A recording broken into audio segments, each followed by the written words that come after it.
Mismo natin ang presidente ng Pharmaceutical and Healthcare Association of the Philippines o PHAP, si Dr.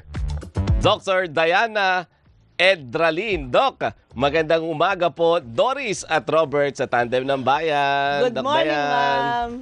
Magandang umaga, Doris at Robert sa aking paboritong Tandem ng Bayan. Wow! Nice to be back Yay! again. Paborito ka na rin namin. Pero hindi ko ho paborito yung balita. Di ba? Partner, ano yung Doc, balita mo? gaano ka totoo na yung possibility daw po na posibleng tumaas yung presyo ng ating mga gamot because syempre sa nagpapatuloy na gulo pa rin po sa Middle East, Doc Dayan? Opo, so sa ngayon, napakahalaga po. Ako rin po ay paborito ko tong topic na to dahil ito po ay mahalagang topic na dapat nating pag-usapan ngayon.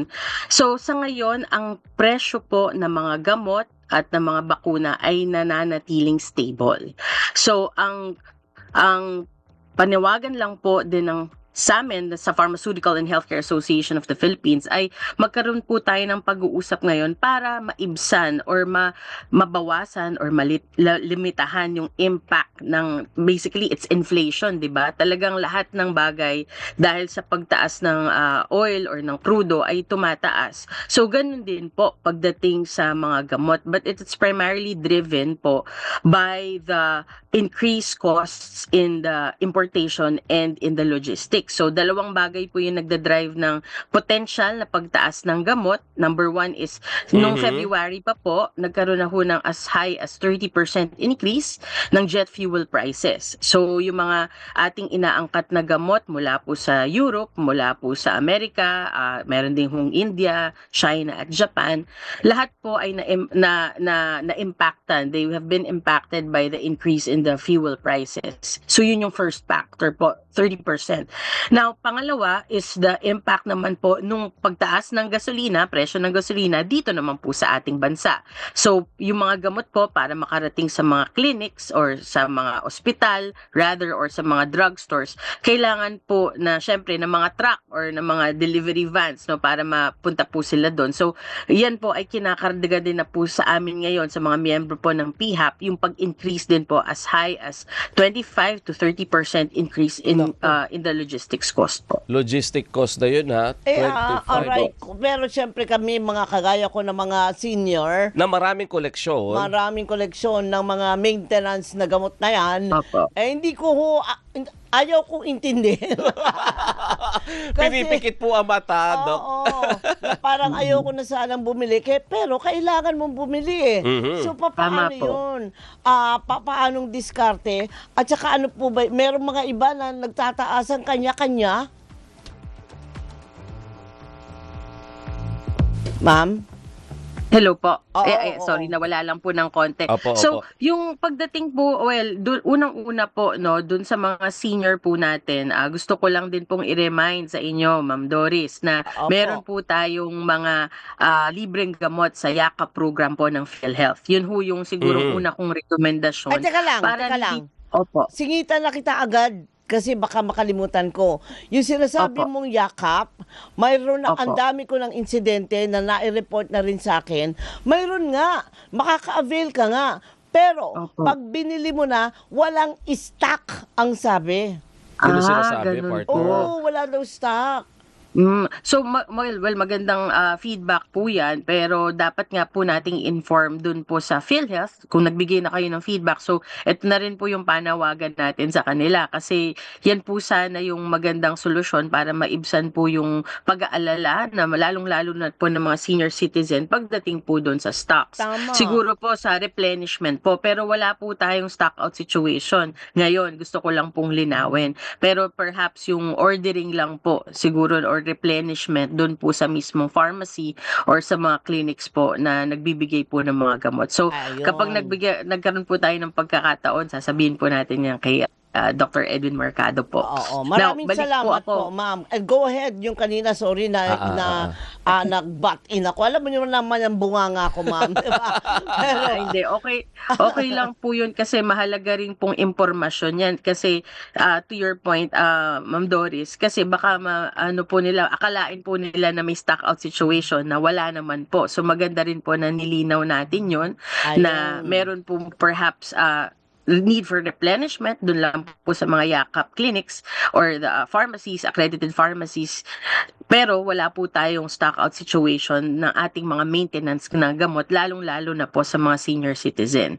So, ang tanong po ulit, sorry, nakalimutan ko din po yung tanong. Ang tanong po natin ay tungkol po ba doon sa So paano po yung options, Doc, Ay, para options, hindi natin yes. maramdaman na kung tataas talaga? Ano pa yung pwedeng gawin ng mga kapamilya natin para kahit papaano hindi maramdaman yung taas kung meron man?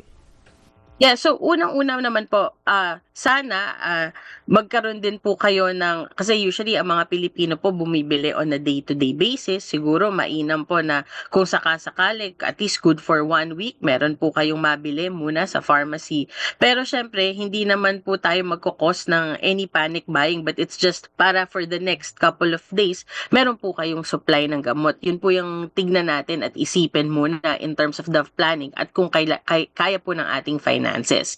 Pero pagdating naman po kasi doon sa stocks as mentioned, wala naman po tayong nakikitang stock out situation. Ngayon yung presyo po ay ngayon marami po tayong rekomendasyon na binibigay po or binigay na sa Department of Health, Department of Trade and Industry, including the Department of Finance, para magkaroon ho tayo ng sustainable way para maibsan po yun, no? Yung pagdating sa presyo ng gamot. Kasi ngayon po ang aming mga miyembrong kumpanya ang nag-a-absorb nitong mga pagtaas ng cost ng importasyon at ng mga delivery ng mga gamot. Opo. Pero hindi po siya magiging sustainable. So Tama. may comprehensive recommendations po kami na naibigay na po namin sa mga ahensya ng gobyerno at kasalukuyan po nila itong pinag-aaralan. Ayun. Ma'am, ang tanong din dyan, di ba, syempre naiintindihan naman ng publiko na hindi kakayanin na lagi ninyong Oo aakuin, naman. lalo na yung Oo, logistics, tama di po. ba, na minsan kailangan na ding ipasa sa publiko. So, kung ipapasa sa publiko, anong buwan posible na may pagtaas sa mga gamot po natin at mga ilang porsyento yung possible na itaas po if ever, Doc Dayan? Oo. Yeah, magandang tanong po yan, no? Kasi right now, as I mentioned, stable naman po yung aming supply. Ngayon, we are also aware na may ceasefire din naman po sa Middle East. But again, yung impact po kasi nung pagkasira ng mga, yung kanilang mga oil refinery at the mga infrastructure related to the oil, matagal pa po nating mararamdaman. So, meron pong solusyon, kaming at least rekomendasyon na ibinigay sa Department of Health to actually utilize one of the most kumbaga effective way na para mababa po ang presyo at ma-stabilize ang supply is through the pooled procurement. Ito po yung pagsasama-sama ng mga unang-una, gaano ba karami yung kailangan pa natin for the rest of the year at magbigay ng abiso doon sa mga supplier po. Kasi may local manufacturing naman tayo, Sir Robert, no, dito. So malaman natin ano lang ba yung mga gamot na Ayan. potentially maapektuhan itong price increase na to. Oo. Especially kung meron namang local manufacturing, then magfo-focus lang po tayo dun sa mga gamot or bakuna na ating ini-import. And then we will study or pag-aaralan kung how much of it will actually be yung price increase na kailangan. Kasi may ibang means. Meron din po tayong mga pinopropose na potential na VAT exemption pa, expansion. Ayan. Meron na pong Opo. VAT exemption for essential medicines. Baka makatulong po ito.